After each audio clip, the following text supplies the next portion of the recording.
నమస్కారం. సనాతన లైఫ్ ఛానల్కి స్వాగతం. ఈరోజు మనం నడక అనే చాలా సింపుల్ పనిలో ఎంత లోతైన విషయాలు ఉన్నాయో తెలుసుకుందాం. సాధారణంగా మనం నడకను కేవలం ఒక వ్యాయామంలా చూస్తాం.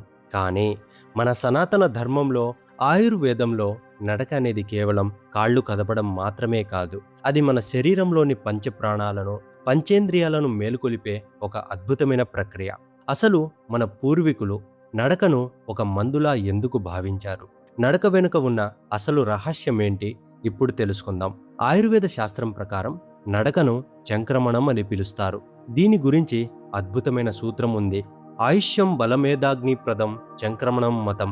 ఈ చిన్న లైన్లో ఎంత అర్థముందో తెలుసా? నడక వల్ల మనకు 4 ముఖ్యమైన లాభాలు కలుగుతాయని దీని అర్థం. మొదటిగా ఆయుష్యం అంటే మన ఆయుష్ పెరుగుతుంది. రెండవది బలం. శరీరానికి కావలసిన రోగ నిరోధక శక్తి, దృఢత్వం లభిస్తాయి. మూడవది మేధస్సు. మన మెదడు పనితీరు మెరుగుపడి జ్ఞాపక శక్తి పెరుగుతుంది. ఇక చివరిగా అగ్ని. ఇక్కడ అగ్ని అంటే మన కడుపులోని జఠరాగ్ని లేదా జీర్ణక్రియ. మన మెటబాలిజం చురుగ్గా మారడానికి నడకకు మించిన ఔషధం లేదు. ఆయుర్వేదం మనకు అందించిన మరో గొప్ప జీవన సూత్రం శతపావళి. భోజనం చేసిన తర్వాత కనీసం 100 అడుగులు నెమ్మదిగా వేయాలని దీని అర్థం. మనం తిన్న ఆహారం సరిగ్గా అరగాలంటే, రక్తంలో చక్కెర స్థాయిలు పెరగకుండా ఉండాలంటే ఈ 100 అడుగులు చాలా ముఖ్యం. దీనివల్ల వాత, పిత్త, కఫ దోషాలు సమతుల్యంగా ఉంటాయి. ముఖ్యంగా రాత్రి భోజనం తర్వాత వెంటనే పడుకోకుండా కాసేపు నడిస్తే మన జీర్ణకోశం మీద ఒత్తిడి తగ్గి ప్రశాంతమైన నిద్ర పడుతుంది. ఇక యోగశాస్త్రం విషయానికి వస్తే నడకను కేవలం భౌతిక క్రియగా కాకుండా ఒక చలన క్రియగా చూస్తారు. యోగ దర్శనం ప్రకారం నడక అనేది ఒక మూవింగ్ మెడిటేషన్, అంటే నడిచే ధ్యానం. మనం నడుస్తున్నప్పుడు మన శ్వాస ఎలా ఉంది, మన అడుగులు నేల మీద ఎలా పడుతున్నాయి అనే స్పృహ మనలో ఉండాలి. మన వెన్నెముకను మేరుదండం అంటాం. ఈ వెన్నెముకను నిటారుగా ఉంచి నడవడం వల్ల మన శరీరంలోని శక్తి కేంద్రాలైన చక్రాలు ఉత్తేజితమవుతాయి. అందుకే పూర్వం ఋషులు, మునులు మైళ్ళ దూరం నడిచినా అలిసిపోయేవారు కాదు. ఎందుకంటే వారు శ్వాసతో అనుసంధానమై నడిచేవారు. మన ఉపనిషత్తులు మనకు ఇచ్చే గొప్ప సందేశం ఏంటో తెలుసా? చెరైవేతి చెరైవేతి అంటే నిరంతరం సాగిపో, ముందుకు సాగు అని. శరీరం కదులుతూ ఉంటేనే ప్రాణశక్తి ప్రవహిస్తుంది. ఒక నీటి కుంటలో నీరు నిల్వ ఉంటే ఎలా పాచిపడుతుందో మన శరీరం కూడా కదలిక లేకపోతే అలానే జబ్బుల పాలవుతుంది. అందుకే నడకను కేవలం ఒక డ్యూటీలా కాకుండా మన ఆత్మను మరియు శరీరానికి మధ్య జరిగే ఒక సంభాషణలా భావించాలి. ప్రకృతి ఒడిలో ప్రశాంతమైన వాతావరణంలో నడవడం వల్ల మన ఇంద్రియాలు ప్రకృతిలోని పంచభూతాలతో మమేకమవుతాయి. ఉదయాన్నే సూర్యకిరణాలు మనపై పడుతున్నప్పుడు నడిస్తే మనకు లభించే ప్రాణవాయువు శరీరంలోని ప్రతి కణాన్ని ఉత్తేజపరుస్తుంది. ఇది మన సనాతన ధర్మం చెప్పిన నడక రహస్యం. కేవలం బరువు తగ్గడానికో లేదా షుగర్ కంట్రోల్ చేయడానికో కాకుండా మన అంతరాత్మను మేల్కొల్పడానికి నడక ఒక మార్గమని గుర్తించాలి. ముందు మనం నడక వెనుక ఉన్న ఆధ్యాత్మిక మరియు ఆయుర్వేద మూలాలను తెలుసుకున్నాం. ఇప్పుడు ఈ ఆధునిక కాలంలో మనం ఎందుకు నడవలేకపోతున్నాం, మన జీవన శైలిలో వచ్చిన మార్పులు మనల్ని ఎలా రోగాల పాలు చేస్తున్నాయి, మరియు నడిచేటప్పుడు మనం తెలియకుండా చేసే ఆ చిన్న చిన్న తప్పులు ఏంటి తెలుసుకుందాం. నడక అనేది ఒక మహత్తరమైన మందు. కానీ దురదృష్టవశాత్తు నేటి కాలంలో మనం ఆ మందును వాడటం మానేశాం.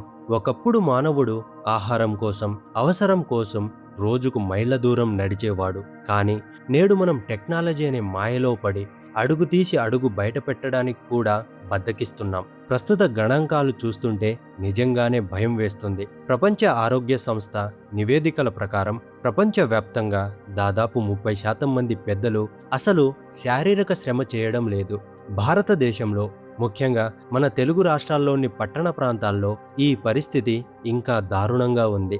దాదాపు ప్రతి ఇద్దరిలో ఒకరు శారీరక శ్రమ లేని సెడెంటరీ లైఫ్ స్టైల్ని గడుపుతున్నారు. అసలు మనం ఎందుకు నడవడం లేదు? దీనికి ప్రధాన కారణం మన ఉద్యోగాలు.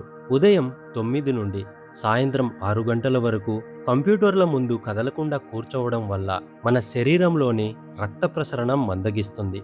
దీన్నే sitting is the new smoking అని వైద్యులు హెచ్చరిస్తున్నారు. అంటే గంటల కొద్దీ కూర్చోవడం అనేది సిగరెట్ తాగడం కంటే ప్రమాదకరంగా మారుతోంది. దీనికి తోడు మన డిజిటల్ వ్యసనం. ఖాళీ సమయం దొరికితే కాసేపు బయటకు వెళ్ళి నడవడానికి బదులు సోఫాలో పడుకొని గంటల కొద్దీ ఫోన్లలో రీల్స్ చూడటానికి అలవాటు పడిపోయాం.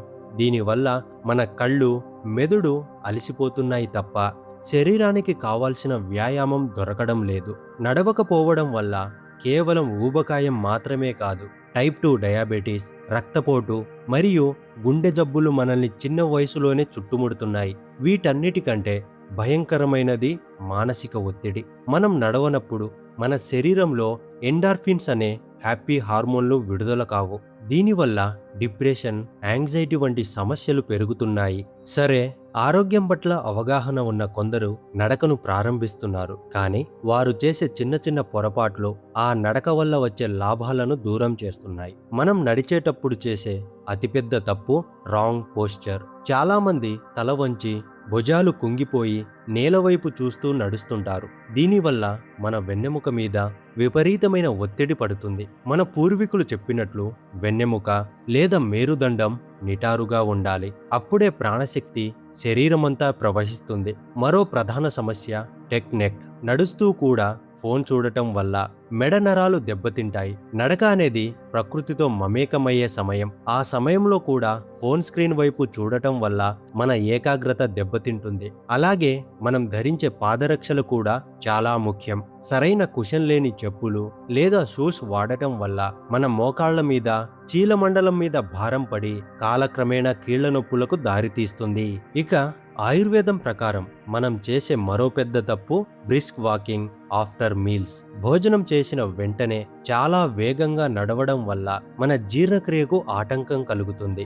భోజనం తర్వాత రక్తమంతా జీర్ణకోశం దగ్గరకు వెళ్ళి ఆహారాన్ని అరిగించడానికి తోడ్పడాలి. కానీ మనం వేగంగా నడిస్తే ఆ రక్త ప్రసరణ కాళ్ల వైపు మళ్ళుతుంది. అందుకే భోజనం తర్వాత శతపావళి అంటే చాలా నిదానంగా, ప్రశాంతంగా 100 అడుగులు వేయాలి. వ్యాయామం కోసం చేసే వేగవంతమైన నడక ఎప్పుడు ఖాళీ కడుపుతో లేదా భోజనానికి చాలా సమయం ముందు మాత్రమే చేయాలి. ఈ ఆధునిక జీవన శైలిలో మనం రోబోల్లా మారిపోతున్నాం. మన కదలికలు తగ్గిపోతున్నాయి. మన ఆలోచనలు స్థిరంగా ఉండటం లేదు. కానీ ఒక్కసారి ఆలోచించండి, మనం సంపాదించే డబ్బు, మన హోదా అన్నీ మన ఆరోగ్యం బాగున్నప్పుడే కదా అనుభవించగలం. అందుకే ఈ తప్పులను సరిదిద్దుకొని సరిగ్గా ఎలా నడవాలో, టెక్నాలజీని మన ఆరోగ్యానికి ఎలా ఉపయోగించుకోవాలో తెలుసుకోవడం చాలా ముఖ్యం. మనం ఇంతకుముందు చెప్పుకున్నట్లుగా టెక్నాలజీ మనల్ని కదలకుండా చేస్తుంది. కానీ ముళ్ళును ముళ్ళుతోనే తీయాలన్నట్లుగా అదే టెక్నాలజీని మన ఆరోగ్యానికి ఒక ఆయుధంగా ఎలా మార్చుకోవాలో ఇప్పుడు తెలుసుకుందాం. మన చేతిలో ఉన్న స్మార్ట్ ఫోన్ లేదా స్మార్ట్ వాచ్ కేవలం నోటిఫికేషన్ల కోసం మాత్రమే కాదు, అవి మన వ్యక్తిగత ఆరోగ్య శిక్షకులు. రోజుకు కనీసం 7,000 నుండి 10,000 అడుగులు వేయాలని ఒక లక్ష్యంగా పెట్టుకోండి. మనం ఏదైనా సాధించాలంటే ఒక లక్ష్యం ఉండాలి. మన ఫోన్ యాప్స్లో ఉండే ఈ స్టెప్ కౌంటర్ మనల్ని నిరంతరం ప్రోత్సహిస్తుంది. ఒకరోజు లక్ష్యం పూర్తి కాగానే వచ్చే ఆ నోటిఫికేషన్ మన మెదడులో డోపమైన్ అనే సంతోషాన్నిచ్చే హార్మోన్ను విడుదల చేస్తుంది. ఇది మనల్ని మరుసటి రోజు కూడా నడిచేలా ప్రేరేపిస్తుంది. అయితే నడిచేటప్పుడు ఫోన్ చూడటం తప్పని చెప్పుకున్నాం కదా, మరి ఫోన్ ఎలా వాడాలి? ఇక్కడే మనం ఒక మార్పు చేయాలి. నడిచేటప్పుడు సోషల్ మీడియా స్క్రోలింగ్ మానేసి మంచి ఆడియో కంటెంట్ వినడం అలవాటు చేసుకోండి. మన సనాతన లైఫ్ వంటి ఛానల్స్ ఇచ్చే విజ్ఞానాన్ని లేదా గొప్ప గొప్ప ఆధ్యాత్మిక ప్రసంగాలను, పాడ్కాస్ట్లను వింటూ నడిస్తే ఆ సమయం మనకు తెలియకుండానే గడిచిపోతుంది. అటు శరీరానికి వ్యాయామం, ఇటు మెదడుకు విజ్ఞానం రెండూ ఒకేసారి లభిస్తాయి. అలాగే ప్రతి గంటకు ఒకసారి మనల్ని లేచి నడవమని గుర్తు చేసే రిమైండర్స్ లేదా అలారమ్స్ని సెట్ చేసుకోండి. ఆఫీస్లో ఉన్నా, ఇంట్లో చదువుకుంటున్నా గంటకు ఒకసారి లేచి కేవలం 5 నిమిషాలు నడిచినా మన శరీరంలోని రక్త ప్రసరణ మళ్ళీ పుంజుకుంటుంది. కేవలం టెక్నాలజీని వాడటమే కాదు, ఆయుర్వేద శాస్త్రం ప్రకారం నడకకు కొన్ని నియమాలు ఉన్నాయి. మనం ఎలా పడితే అలా నడవడం వల్ల పూర్తి ఫలితం రాదు. ఆయుర్వేద గ్రంథమైన అష్టాంగ హృదయంలో వ్యాయామం గురించి వివరిస్తూ నడకను ఎలా చేయాలో చాలా స్పష్టంగా చెప్పారు. మొదటిగా సమయం. ఆయుర్వేదం ప్రకారం ఉదయం బ్రహ్మి ముహూర్తంలో నడవడం అత్యంత శ్రేష్టం. ఈ సమయంలో గాలిలో ప్రాణవాయువు స్వచ్ఛంగా ఉంటుంది. ఇది మన శరీరంలోని కఫాదోషాన్ని హరించి రోజంతా ఉత్సాహంగా ఉంచుతుంది. ఇక సాయంత్రం నడక మనలోని ఒత్తిడిని తగ్గించడానికి తోడ్పడుతుంది. రెండవది భంగిమ. నడిచేటప్పుడు వెన్నెముక నిటారుగా ఉండాలి. మన చూపు కనీసం 10 అడుగుల దూరంలో నేలవైపు ఉండాలి. చేతులు సహజంగా కదులుతూ ఉండాలి. ఆయుర్వేదంలో దీనిని సమకాయ శిరోగ్రీవం అంటారు. అంటే శరీరం, తల, మెడ ఒకే సరళ రేఖలో ఉండాలి. ఇక మూడవది శ్వాస. నోటితో గాలి పీల్చకూడదు. కేవలం ముక్కుతోని గాలి పీలుస్తూ వదులుతూ ఉండాలి. మీ అడుగుల వేగానికి అనుగుణంగా శ్వాస లయబద్ధంగా ఉండాలి. చివరిగా వేగం. వ్యాయామం కోసమైతే మధ్యగతిలో అంటే బ్రిస్క్ వాకింగ్ నడవాలి. అంటే మనకు కొంచెం చెమట పట్టాలి, కానీ ఊపిరి పీల్చుకోవడానికి ఇబ్బంది పడకూడదు. దీనినే ఆయుర్వేదం అర్ధశక్తి అని పిలుస్తుంది. మన పూర్వీకులు ఒక గొప్ప మాట చెప్పారు, గచ్చాన్ పిపీలికో యాతి యోజనానాన్ శతాన్యపి. దీని అర్థం ఏంటంటే చిన్న చీమ కూడా నిరంతరం నడుస్తూ ఉంటే 100 యోజనాల దూరాన్ని అధిగమించగలదు. కానీ వేగంగా ఎగరగలిగే గరుడు పక్షి కూడా కదలకుండా ఒకే చోట కూర్చుంటే ఒక్క అడుగు కూడా ముందుకు వేయలేదు. మనం కూడా అంతే. మన సామర్థ్యం ఎంత అన్నది ముఖ్యం కాదు, మనం ఎంత నిలకడగా అడుగులు వేస్తున్నాం అన్నదే ముఖ్యం. నడకను కేవలం శరీరానికి ఇచ్చే శిక్షలా కాకుండా మనల్ని మనం ప్రేమించుకునే ఒక ప్రక్రియలా చూడండి. చివరగా నేను చెప్పేది ఒక్కటే, గుర్తుంచుకోండి, నడక ఆరోగ్యం మాత్రమే కాదు, అది ఒక సంస్కారం. సంస్కారం అంటే మనల్ని మనం తీర్చిదిద్దుకోవడం. ఆయుర్వేదం చెప్పినట్లుగా చిన్న చిన్న పనులకు కూడా నడకనే ఎంచుకోండి.